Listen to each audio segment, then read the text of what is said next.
Le rap, c'est une musique de contestataire. C'est un peu le rock des années 80, des années 2000, quoi. C'est les rebelles, quoi, les blousons en cuir, les gens qui défendent un peu les opprimés, les gens qui n'ont pas le droit de rentrer, ceux à qui on ferme des portes, tout ça. Et c'est super important de garder ce côté-là, de ne pas se perdre dans un côté fric, femme facile, tu vois, voiture, argent, tout ça. Ça, c'est une dérive du rap, je crois. Et je pense qu'il faut mieux rester dans cet esprit un peu contestataire, rebelle, revendicatif. Dès le début, j'ai dit que je pense que je ferais 4 albums.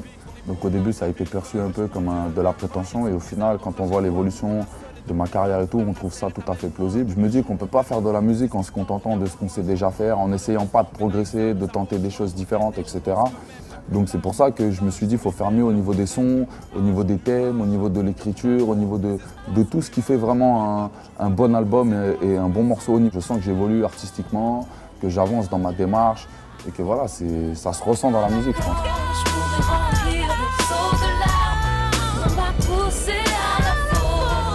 Coxy, Kamini, Tony Parker, Fatal Bazooka. Pour moi, je vais te dire sincèrement ce que je pense, c'est même pas du rap.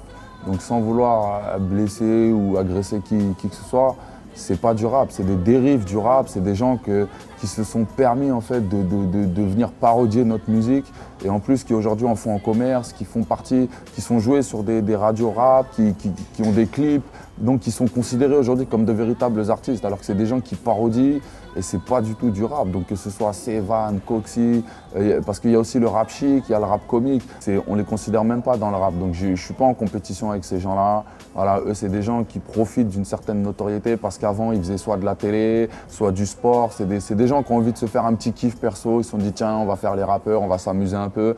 Donc c'est même pas des artistes, ils n'ont pas de démarche artistique, il n'y a rien derrière ça.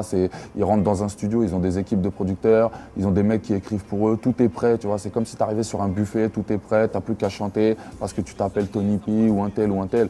Donc on n'est même pas en compétition avec eux, on fait pas la même musique en fait.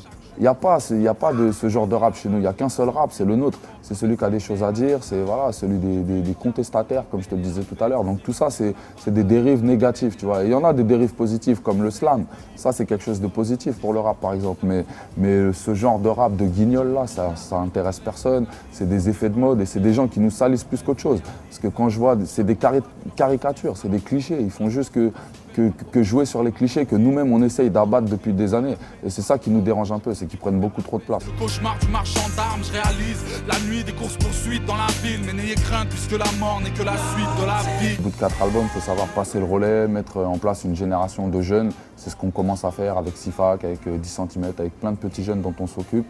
Et voilà, mais c'est vrai que ça, c'était quelque chose qui me tenait à cœur de faire.